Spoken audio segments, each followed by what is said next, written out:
And here we are. Now, when you sent that, it was one page only, right? Yes. Because I was looking for an entire sikha here, and it didn't seem to be one. No, this is just some notes to follow along some of the concepts. Excellent. Thank you. It's not the whole sikha. Okay, so let's get started.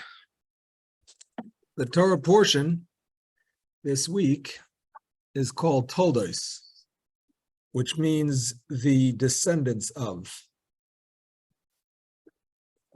The portion begins with the verse, Ve'ela Toldos Yitzchok ben Avraham. These are the descendants of Yitzchok, the son of Abraham. Avraham hoiledes Yitzchok.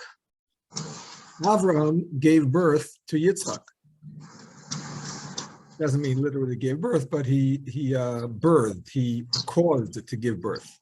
The father. So, I'm going to mute everybody, and if you have any questions, you can unmute yourself. Now I just have to figure out how to do that.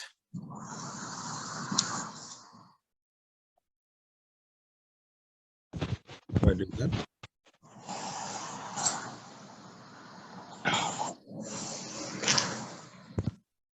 Just didn't know how to do that. Oh, mute all. Here we are. Okay, so everybody's muted, but you can unmute yourself as needed. Okay, so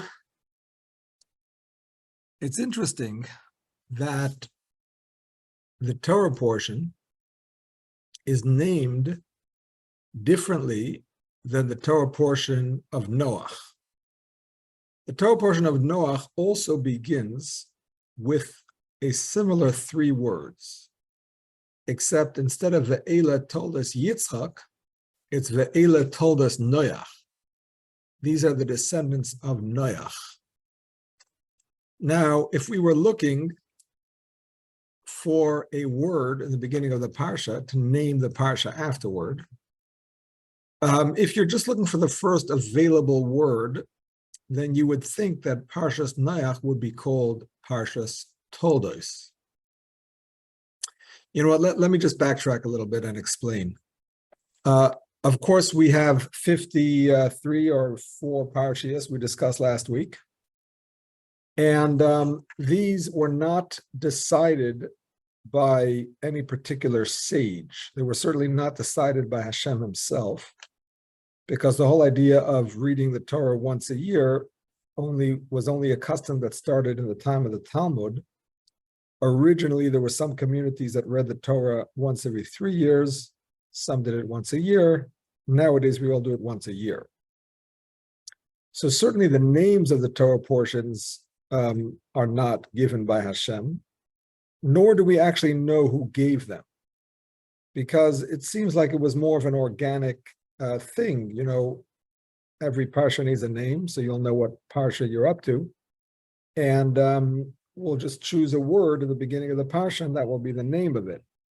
Obviously, you can't choose a word that's very common, because then you're not going to know which parsha it is. So you're not going to call any parsha by the name of Moshe, for example, because he's mentioned all the time. You're not going to call it Vayedaber, and he spoke, or Vayomer, and he said, or anything like that. Nor are you going to call it Ve'ela, and these are. That's also a very common word. So you want like a more specific word. So the word Toldos is a good word to call a parsha, like we do this week's parsha. But we have an earlier parsha in the Torah that starts with that same word, Ve'ela Toldos Noach. These are the generations of Noach. But as we have it, the Torah portion of Noach is not called Toldos, it's called Noach. And the Torah portion of Toldos, which is this week, is not called Yitzchok, rather it's called Toldos. And that's because the names of the Torah portions are not just the first available word, but they are also a word that has a connection to the parsha as a whole, to what the parsha is about. And this week's parsha is quite clearly about the Toldos of Yitzchok, the descendants of Yitzchok, him giving birth to them, or his wife giving birth to Yitzchak, to Yaakov and Esav, the twins. And then, of course, the fact that they did not exactly get along, and Yaakov bought the firstborn from Esav, and then found a way to get the blessings instead of him. So it's very much about those descendants, which is why the name is appropriate. Whereas the Torah portion of Noach, even though it discusses his descendants, but it's really more about the flood, which we associate with Noach, and that's why it makes sense that that Torah portion is called Noach and not descendants or Toldos. Okay, so far so good. So, in light of the fact that the Torah portion is called Toldos, so we'll learn a little bit about generations, descendants, education, how to pass on our values to the next generation, and so on, especially in light of the concepts that we read about in this Torah portion. So first of all, Rashi, the foremost commentator on the Torah, says, Ve'ela Toldos Yitzchok ben Avram. These are the generations of Yitzchak ben Avram. Who are the generations? Who are the descendants of Yitzchak? Now, the Torah portion itself doesn't tell us right away. First, it tells us Yitzchak was 40 years old. He married Rivka. She couldn't get pregnant. They prayed. Hashem answered him. She got pregnant. The pregnancy was difficult, and so on and so forth. And only a few verses later do we read that she had babies, and they were twins, and their names were Yaakov and Esav. So Rashi immediately says, Ve'ela Toldos, Yitzchak ben Avram. These are the progeny of Yitzchak. Rashi says, Yaakov and Esav ha'amurim beparsha. Yaakov and Esav, who are spoken about in this section. Meaning to say, the Torah doesn't tell us the names right away. You have to hang in there for a few verses, but it's referring to Yaakov and Esav. So here's a bit of a play on words that the Lubavitcher Rebbe does with this Rashi. Who are the generations of Yitzchak? Yaakov and Esav, the way they are spoken about in the Torah portion. Meaning to say, even though when we think about Esav, we think about him as a villain, as a fellow who was a big troublemaker.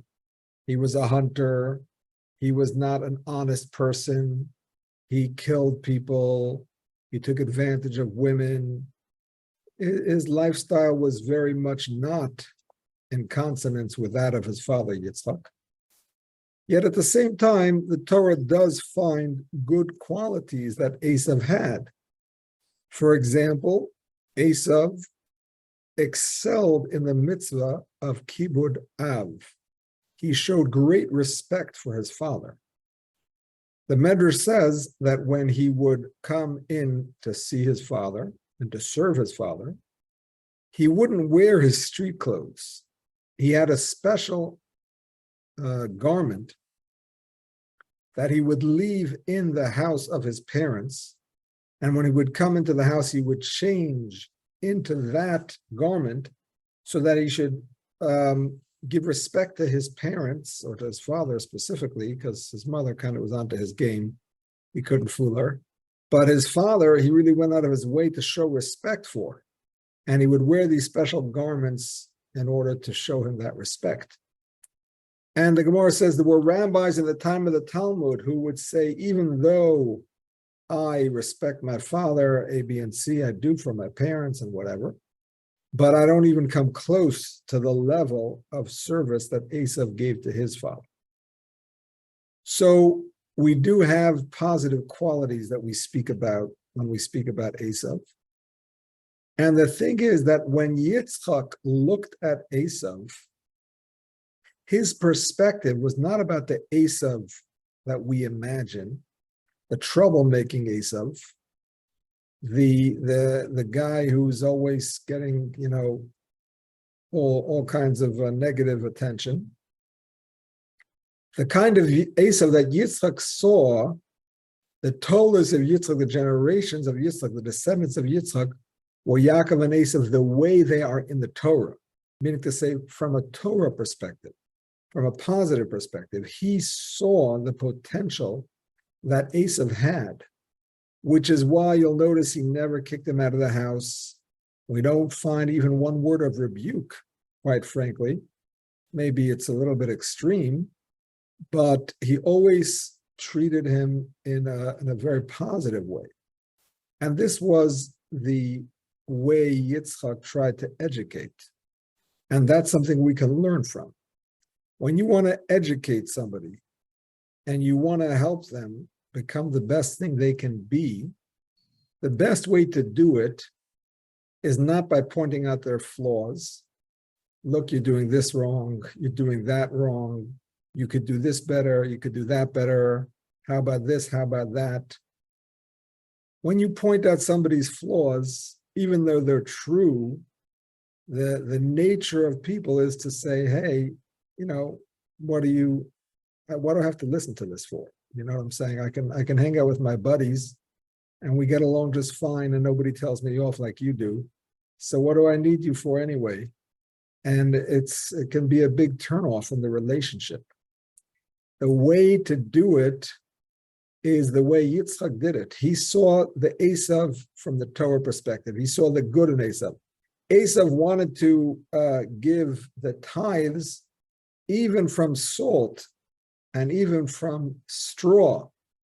Normally, we only give a tithe from produce that grows, not salt, which doesn't grow, and not bran, which is not a straw, which is not edible. Esav was asking these questions, showing that he was trying to be so righteous. Really, he wasn't righteous. That all being said, Yitzchak took it serious. Yitzchak said, well, you have a good question. He addressed the question. There's meaning to it. Even if Esav also had an ulterior motive, he took it for what it was, that he's asking a Torah question, and he treated it with respect. So that's really a very big key to education, to focus on the positive, to magnify the positive. And when you magnify the positive, that will help reshape the boy and overcome the negative. Of course, you're allowed to point out things that have to be fixed as well. But the overall attitude has to be a positive attitude. And only then will any rebuke be accepted. If the overall attitude is one of rebuke, then it's not a high probability that it's going to be a successful rebuke. So that's point number one from the Torah portion about Toldos, about descendants and relating to those descendants. Any questions before we go on to the next point?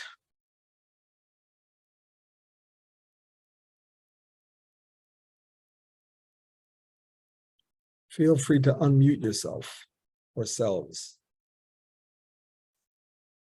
Robert Jacobovitz, you look very cold. Where are you? I'm in someplace in the depths of Maryland. Oh, yeah. Frederick, Maryland. That's where I am. All right. It's 40 degrees. It's at 40 degrees now, right? More or less in the range of 40, Rabbi. So I'm well fortified. Thank you. Okay. 40 is better than 15, I hear. Exactly. Right. Yeah. Thank you. Sure. Any other questions? Rabbi, Yes. Rabbi, the Esav obviously had a Yetzer Tov and a Yetzer Ra. So did he obviously mainly listen to his Yetzer Ra, right? He didn't. Did he have a battle with his Yetzer Tov, or did he just accept that he was all Yetzer Ra? That's an interesting question. Did Esav resign himself to his wickedness, or did he also struggle with it? That's an interesting question. I would hope that he struggled. And in light of the fact that he did have good points, like we said earlier, that he really did respect his parents, his father especially, and he probably knew that his father wanted better of him. I would hope that he did struggle and that he didn't just give up and resign himself to his wickedness. That's my hope, but I really don't know. I'm not sure about that. Yes, Isaac. You have to unmute yourself. I can't hear you, Isaac. You have to unmute yourself. Unless you're not talking to me.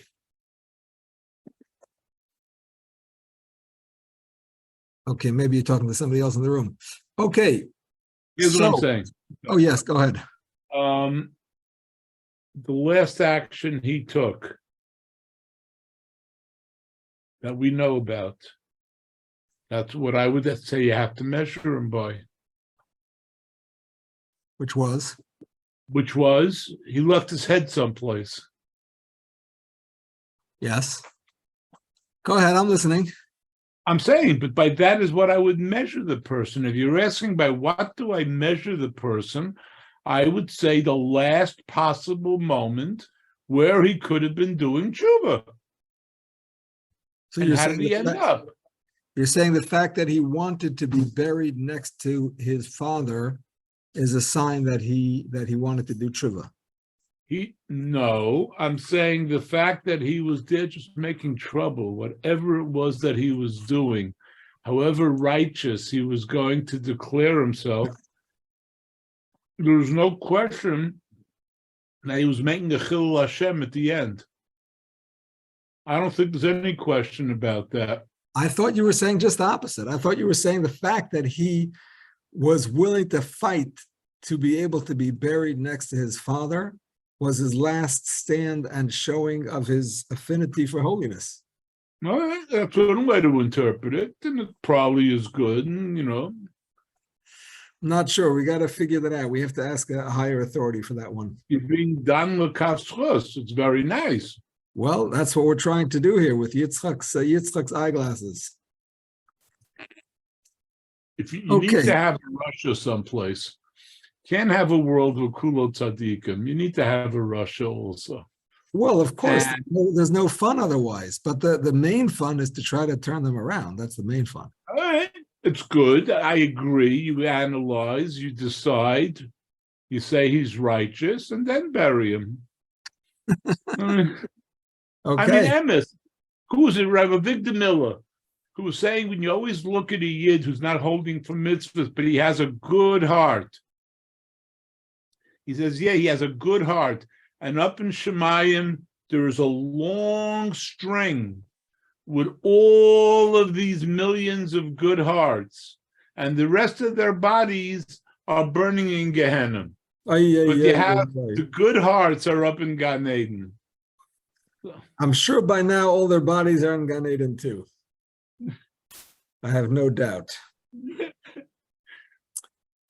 Okay, so the next point is about Yitzchok not leaving the land of Israel. Now, this whole story seems to be a little bit of a digression from the theme of the Parsha. If we accept that the theme of the Parsha is following the name of the Parsha, about Toldos, about generations, then we have a bit of a digression in the second, third, and fourth readings of the Parsha, where we read that there was a famine and Yitzchok left the part of Israel he was previously living. He went to the land of the Philistines, and he said his wife was his sister, and she was nearly abducted. She wasn't quite abducted. And Avimelech got angry at him and told him to leave. And then he was very successful, and he made a lot of, he produced a lot of grain. And then Avimelech came and made a covenant with him. And then only then do we get back to Yaakov and Esav and the blessings and all of that. So how does this all relate to the concept of Toldos and generations and so on? So let's start by reading the verses that start off this part of the story. Vayihi ra'av ba'aretz, there was a famine in the land. Milavad hara'av harishon asher haya b'mei Avraham. Besides the previous famine that had occurred in the days of Avraham, Vayelech Yitzchok el Avimelech melech Pelishtim Gerara. And Yitzchok went to Avimelech, the king of the Philistines, in Gerar. Now, if you look at the map, you'll see that the area of the Philistines, which is the area of Gaza, the Gaza Strip today, that is on the way from where he was previously living, which I assume was Hebron, or maybe Beersheba. Either way, it's on the way from there towards Egypt. So he was going in the direction of Egypt. Vayera elav Hashem, Hashem appeared to him. Vayomer, and he said, Al tered Mitzrayma, do not go down to Egypt. Shechoin ba'aretz asher oymar elecha, dwell in the land that I will tell you. So Yitzchak's plan was to go to Egypt because that's what his father did. And his father turned out to be very successful in his trip to Egypt because Pare made him wealthy, gave him gifts after abducting Sarah, and so on. So he figured he'd go down to Egypt and try his luck as well, and assuming that was the right thing to do. And Hashem told him, no, you should stay right here. And the commentaries have different interpretations as to why Hashem told him this. Some say that it was like a similar test that Avraham had. Avraham was told, Lech lecha, go from your land to the land that I will show you. And Hashem is telling Yitzchak, don't go to the land where you think you'll get out of the famine in your way. No, I want you to stay right here. This is a holy land. The land of the Philistines is not as bad in terms of the hunger as the rest of the land of Israel, even though Egypt was even better. But I don't want you to go running off just because there's a hunger. I want you to have a little bit of self-sacrifice and stay in the Holy Land and not leave it. That's what some interpret. Others say, and this is what Rashi says, that there was a specific reason why he could not go out of Israel. It wasn't just about the general holiness of the land. It's a holy place. Don't just leave at the first difficulty, stick it out. You know, it's not always easy living in Israel. I know a lot of people that did Aliyah, very altruistic, very starry-eyed, big Zionistic plans, and they couldn't stay. It was just too hard. The different society and lifestyle and language and education of the kids, and they ended up coming back. It's not always so easy. It's a good idea, Aliyah, in theory, and many people do it successfully, but not everybody manages. So Hashem was telling him, according to the commentaries you mentioned before, living in Israel is not always easy, but you have to stick it out. The Ramban, one of the commentaries on the Torah, says that the exiles that the forefathers did were a precursor to the exiles that the Jewish people would go through in their history. So Abraham's going down to Egypt was, of course, a precursor to the Jewish people's going down to Egypt. Whereas Yitzchak going to the land of the Philistines, which is a land that was not quite Israel, but not quite a foreign land either, a land where he was more comfortable, a land where Avram had lived for some time.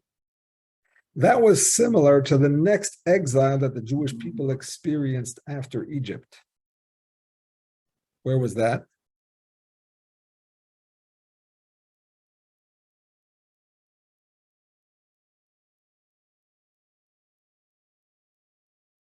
I see you have to ask questions from time to time to make sure you guys are listening.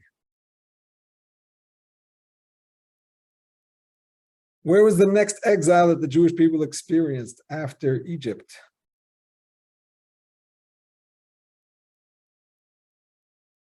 Midbar. Sorry? Midbar. No, the Midbar, they were still on their way back from Egypt. I'm talking about a totally separate exile, not a Bavel. continuation of a previous. Exactly, Bavel. I said Babylonia. Babel, but I was on mute. Oh, you're on mute. Okay.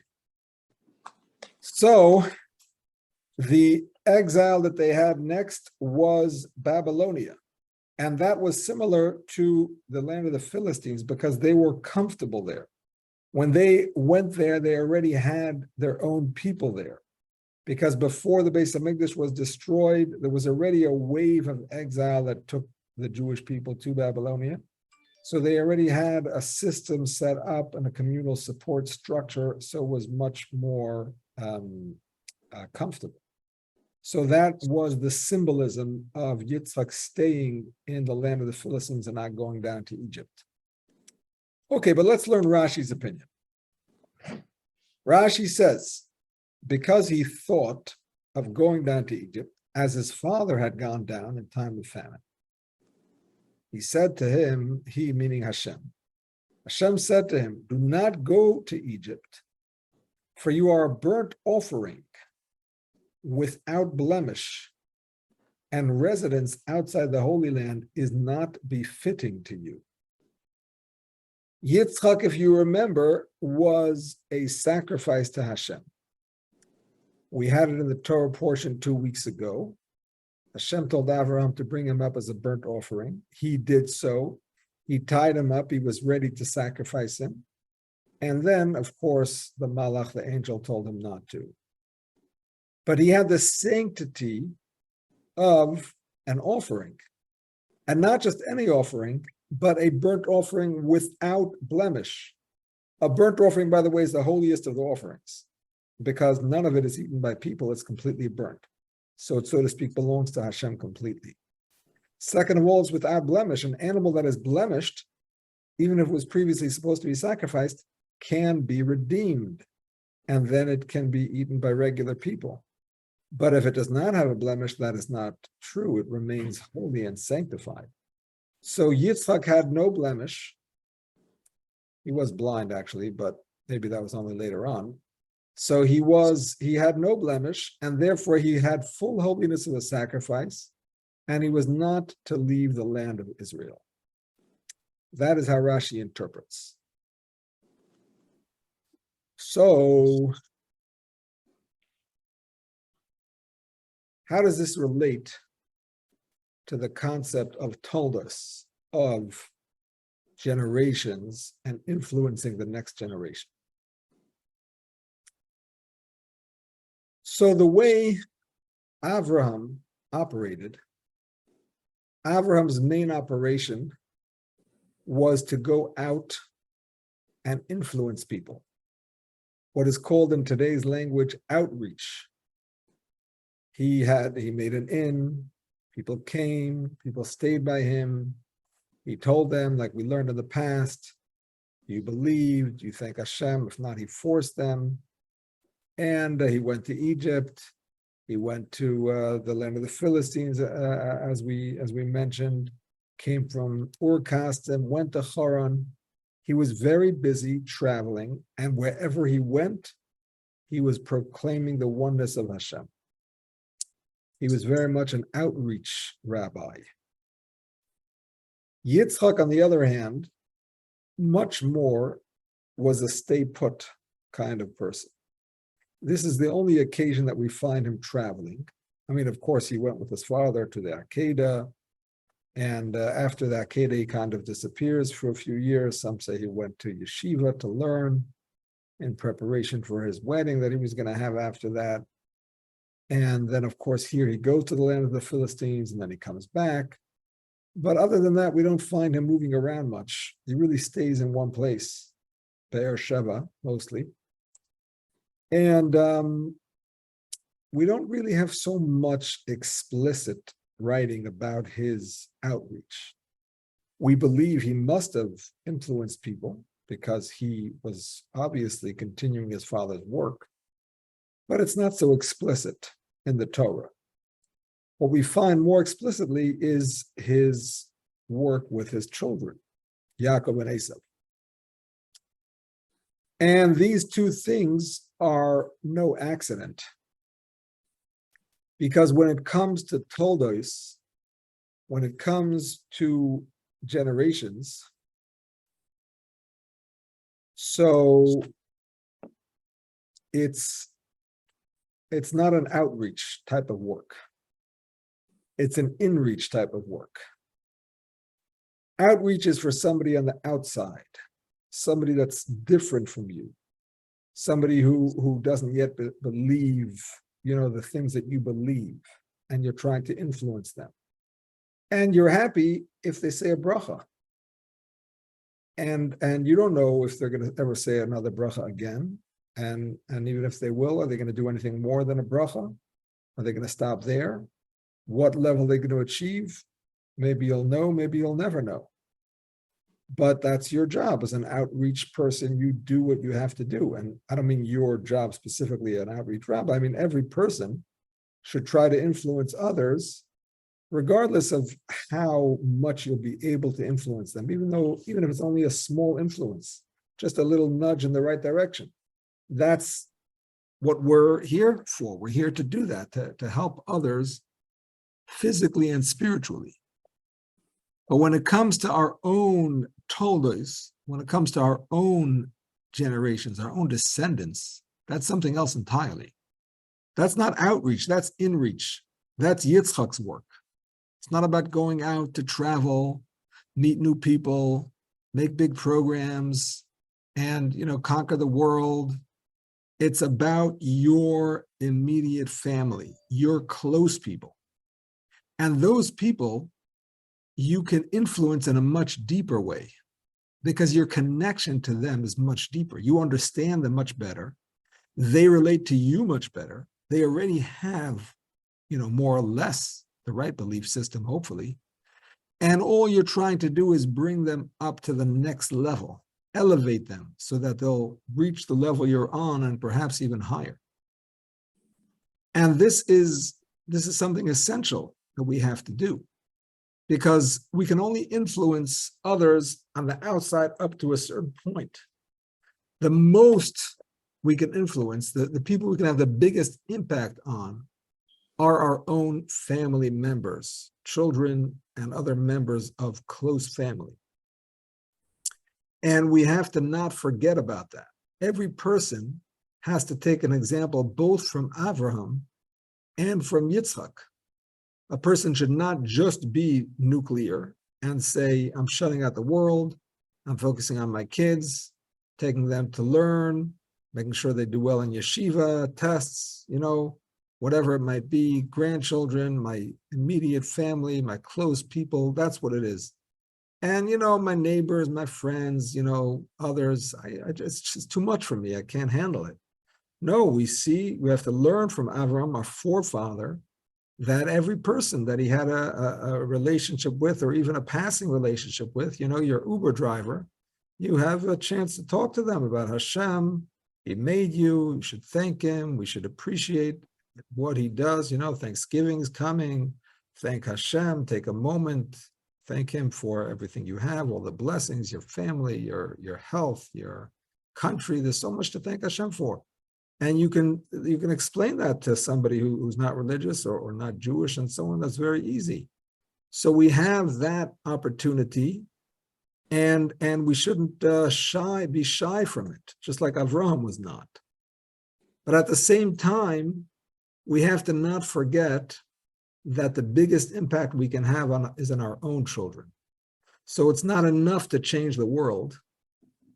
We also have to change our family. We have to elevate our family, because that's our true legacy. Those are the people who are going to be able to influence in the most deep way, and who then will be able to, in turn, elevate and influence their children in the most deep way. So the changes that you make in your family are really eternal and everlasting, because it's a generation to the next generation to the next generation. It's a chain. Keeping that chain going and keeping that chain strong. That is the lesson of Yitzchok. Okay, I'm talking too long. Let's get some feedback if anybody has any. I don't know if you see my hand, but I only see 6 people at a time, so I move back and forth. okay, so I wanted to say a couple of things interesting that I see is Abraham and Isaac are in the same conditions and do a similar thing. They both have the famine. They both go out to a place where there is food. Yeah. And the king takes their wives. Yeah. First they tell people that it's their sister, but they take their wife and then they return it and they are mad. Why didn't you tell me that you're married? So, and throw him out from wherever it was. But I also see that Isaac went to Plishtim and Gerara, and we see in Shmuel Aleph, when we learned about King David, that when he ran away from Shaul, went to the Plishtim, he stayed in Gerar. Yes. Because he said it's not really fully Plishtim there. So maybe Gerar was like a border city or something, I'm not sure. Right. So, I mean, the land of the Plishtim apparently was part of biblical Israel. The very fact that Rashi says that you are an olat mima, you are a complete burnt offering, ve'ein chutz la'aretz kedai lacha, and you're not worthy to go outside of the land of Israel, or I should say the land of Israel is not worthy to have you in it, really. So he was allowed to go to the land of the Plishtim. So apparently that is within the biblical borders of Israel. Right. I don't know if the Jewish people ever conquered it fully, because I think in King David's time, probably. it could be. He was fighting with the Plishtim a lot, just like Shaul was. I think that Gerar is supposed to be Gaza. Is that what it is? Could be. Yeah, that's what Rabbi Gordon on Chabad.org said. I see. Okay. So yeah, the Jews and the Plishtim really did have a lot of ups and downs. A lot of the time it was a down. A lot of the time the Plishtim and the Jews were fighting. It could be that they did conquer it at some point. I'm not 100% sure, but definitely King David, hung out there for quite some time, and he actually married the daughter of one of their kings. His the mother of Avshalom and Tamar was a daughter of one of the Philistine kings. Which was Geshur. Geshur, exactly. Yeah, Geshur was the kingdom, and he married the woman from Geshur. Exactly. Talmai was the father. Right, Talmai was her father. Exactly. So he that was an Eshet Yefat Toar. And so yeah, there was some connections there. Avshalom ran away to there when he was right. Fallout with David HaMelech. So a lot of connections there. So the Rambam has a discussion about how the Jewish people are supposed to influence the nations of the world. So we're going to go a little bit off onto that topic, and we're going to come back and see how that connects to Yitzchok shortly. And this relates to what Avram was doing in terms of teaching the people about monotheism. So here's the Rambam Laws of Kings, chapter 8, number 10.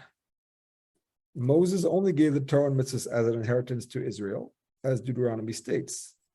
The Torah is the inheritance of the congregation of Jacob, and to all those who desire to convert from among the other nations. So the Torah is not just for the born Jews, it's for the converts as well.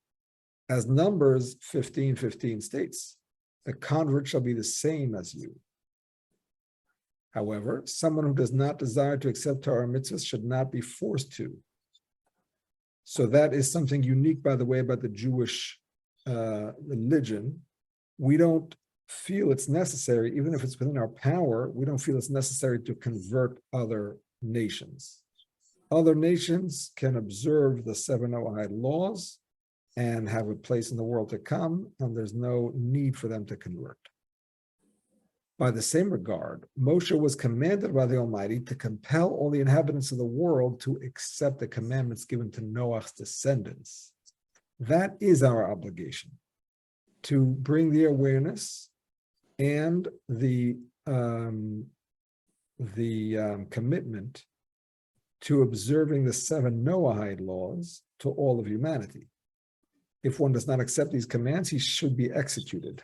I don't think we execute people anymore, but in theory.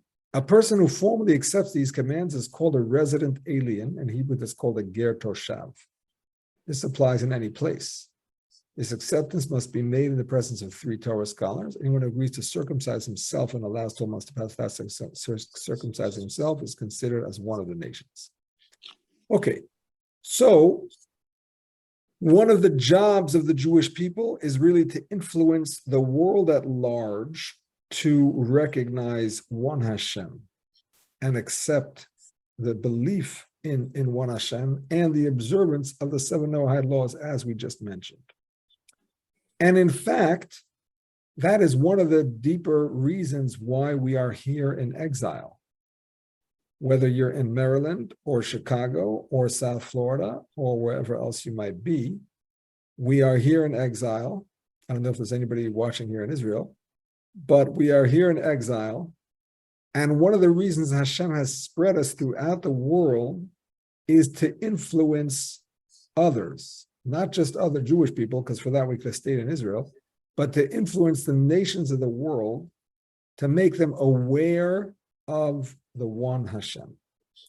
Whether it's directly by speaking to them, if you get a chance to do that, or simply by way of example and by living a proper moral, ethical life in such a way that they look to us and learn from us.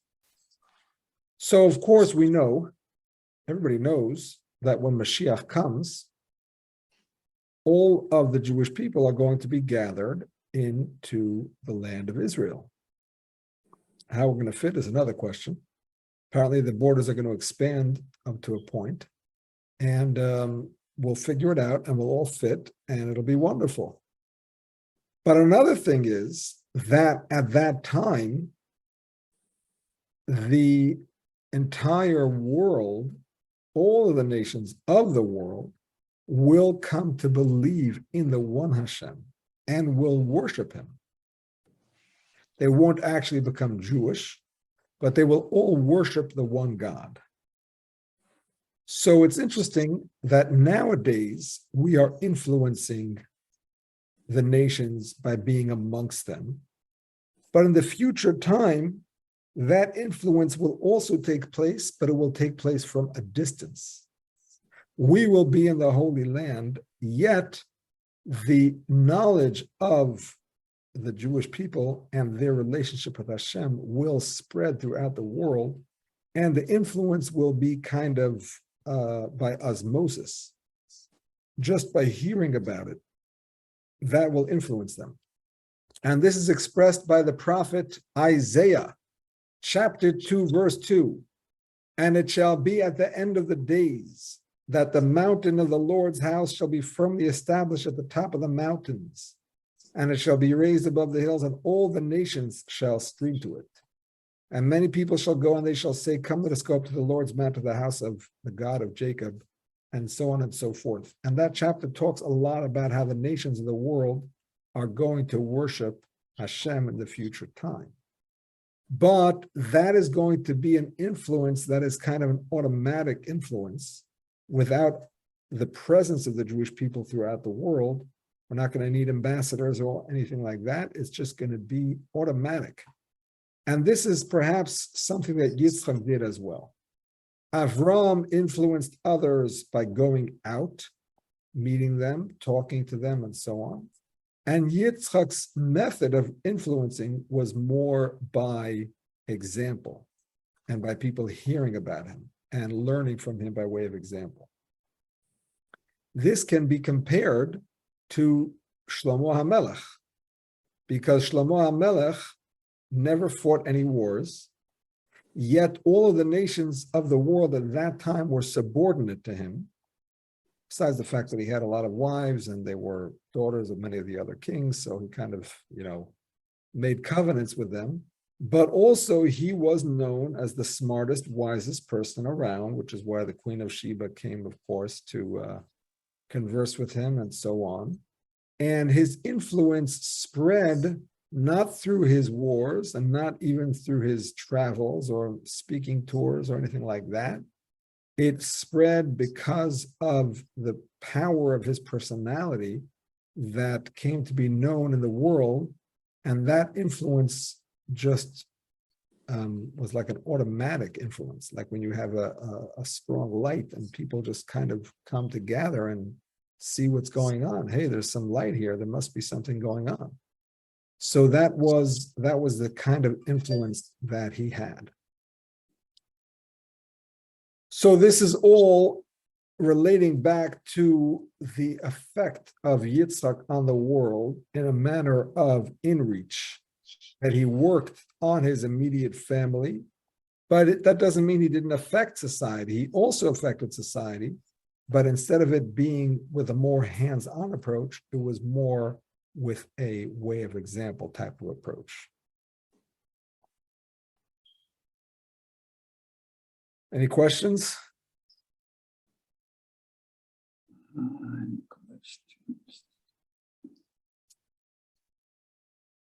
I see I put Read that why one said Yitzchok, why he was a stay at home, as it were, person, is that he was the Jewish lineage depended on him. He was going to be the keystone for the future of the Jewish people, and he couldn't afford to risk that, so he was not adventurous, and he was kept stay at home. So he didn't risk getting a risk issue and getting killed or whatever. Well, I do hear what you're saying. There may have been, multiple layers in terms of why he had that lifestyle. We also do have to remember that towards the end of his life, he was blind. We don't know exactly when that happened, but from the age of 123 at least until 180, which is quite a few years, he was blind. So it's not really the easiest thing to move around in that state. So that also was part of it. But what we're saying here is that there was a spiritual component to it, that represented his type of service towards Hashem, which we also have to learn from. Certainly the other reasons are not wrong, but we're explaining it, in terms of how the lessons that we can take from it. Yes. I wanted to say, do you believe, you said that the nations are not going to become Jewish, but they'll believe in the oneness of God. Yes. So don't the Muslims believe in one God? They do, but their version is a pretty violent God. Yeah, I mean, duality. They need a lot of correction in terms of the details of that belief. Right. But I'm just saying, maybe that's a sample of what the nations are going to be like. Right. Well, that's not the best example, but it's in the right direction. Not the best, but it's an example. It's in the right direction, yes. Christianity is not. Just Right. So the Rambam does say that, actually. He doesn't say it in this chapter, but he does say it, I think it's in the next chapter, where he talks about the basically the founder of Christianity, as well as the founder of Islam, that both of them kind of spread the knowledge of one God, the knowledge of Moshe, the knowledge of the 5 books of Moshe to the entire world. People talk about the Torah, whether they believe totally in everything or not, whether they observe it or not, they talk about it. They know there's such a concept as a Jewish people, as Mashiach, as the future time. So these are all, vehicles that Hashem used, so to speak, to prepare the world for the ultimate Mashiach. okay. So it's a precursor. Exactly. So I'll finish with a story, since we're talking about influencing and influencing the next generation. Here's a nice story, which I came across it, although I knew it before also, but it's always good to hear these stories. So the Alter Rebbe was the founder of the Chabad movement. His name was Rabbi Shneir Zalman of Liadi. And he had 3 sons. I believe he had 2 daughters that I know of. 2 daughters that I know of, maybe more, I'm not sure. Anyway, in those days, it was quite normal for families to live in large houses where there was room for different members of the family, subfamilies, like an extended family home. So the grandparents, the married kids, their kids, and so on. So the Alter Rebbe, Rabbi Shneir Zalman, was living on the top floor. His married son, Rabbi Dov Ber, his oldest son, was living on the bottom floor. And he was, he already had a baby. And Rabbi Dov Ber was a very deep thinker. When he would teach Hasidic philosophy, he would teach it for 18 hours in a row, sometimes, not all the time, but sometimes for 18 hours in a row. And the concepts he taught were very deep. So he was once sitting and studying Torah next to his baby's bed. And his baby fell off the bed. I guess they didn't have guardrails in those days. And the baby was crying. Rabbi Dov Ber was so deeply involved in his study that he did not notice the baby crying. The Alter Rebbe, who was 1 floor up, heard the baby crying, came downstairs, picked up the baby, soothed the baby, put him or her back in her bed, hopefully protected them a little bit with some blankets or whatever they did in those days, and that was it. And later on, he told his son, who later became the second Rebbe that we call the Mittler Rebbe, he told him, no matter what level you're at in terms of your Torah study and prayers, you should always hear the cry of a Jewish child. So this is a lesson for us. We're learning about inreach and so on, but you can't be too inward. Because if you're too inward, maybe you'll only focus on yourself only. And sometimes we need to focus on ourselves. We need to have time for meditation and prayer and devotion to Hashem, just for ourselves, to be spiritually recharged. But at the same time, we should never completely shut out the world. And if there's a Jewish child that's crying and needs our attention, whether it's our own child or another child, whether it's a physical child or spiritual child, a person who is spiritually on the level of a child, and they're crying, meaning to say they're in sore need of physical or spiritual sustenance, you should never be so devoted to Hashem personally that you don't hear that cry.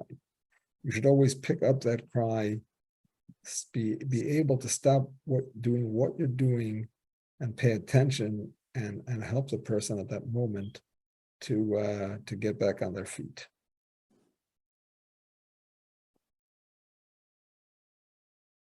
Rabbi, Yes, you have a minute or two for a quick story? absolutely. So about 5 or 6 years ago, I went with my family to Israel, and we were in Jerusalem. And what Yontif was it? Pesach? Yeah, Pesach. And we're staying at the Prima Palace Hotel. And I had made arrangements to daven at a particular shul the following day and confirmed that it was open. Well, okay, just to go back for a minute. So I sort of set up a request, a prayer, Hashem, and the Rebbe, please give me a nice short Devar Torah that I can say over by the table tonight. So I looked in the Chayenu, and there was a short Devar Torah from the Rebbe, which I'm going to tell you in a second. So I set it over by the table. And so the Devar Torah, if you go back to the first verse on the sharing of this screen. Yep. Yeah, go ahead. Okay. So it says that this is the story of Isaac, the son of Abraham. Abraham begot Isaac. So the Rebbe says, why does it have to say Abraham twice? It could have just said, these are the Toldos Yitzchok ben Abraham, Holidas Yitzchok. Why did it have to say Abraham twice? So the Yes. Rebbe says, Abraham is the idea of kindness. And Yitzchok is the idea of, we say, Pachad Yitzchok. It's the idea of severity or harshness. So Yes. the Rebbe says that in order to speak to other people and to try to have an influence on somebody, and especially those who deal with children, the way to speak to them, if you have to be strict with a child, you have to have the strictness at the end of the pasuk. There's a strictness at the beginning, the first Yitzchok, and there's a strictness and the last Yitzchok. But they have to be buffered in the middle, not by one, but by two Avrahams. Avraham. There has to be a double amount of kindness in the middle. You can't give back-to-back harshness to a child or to another person. They have to be buffered with a Yitzchak, with an Avraham in the middle. Nice. So that was the Devar Torah. So I went the next morning to the shul, and lo and behold, it's closed, even though I confirmed that it was open. I went to the next Chabad shul, and there was some kind of a flood. They were borrowing the part of the shul in the basement, and that was flooded. So I went to the third Chabad shul. I walk in, I'm about a half hour early because it's Shabbos Mevorchim. I sit down, and these two guys who were Israeli guys, but they spoke English. They saw that I spoke English, and they said, because I'm not so great in Hebrew, they said to me, we have a question. Do you know why it says in this week's Parsha, Avraham? Why is there two Avrahams back to back? Do you know the answer? And I said, yeah, as a matter of fact, I do know the answer. This is the answer that I got last night when I was asking for a short Devar Torah. Nice. Very good, Yasher Koyach. So I look forward to seeing you all with Hashem's help tomorrow. Next week. Thank you, Rabbi. Thank you, Thank Rebbe. you. Rabbi. Thank you, Rabbi. Sei Bye. gesund, everyone. Bye-bye. Have a good day, Sei Rabbi. gesund. Bye-bye.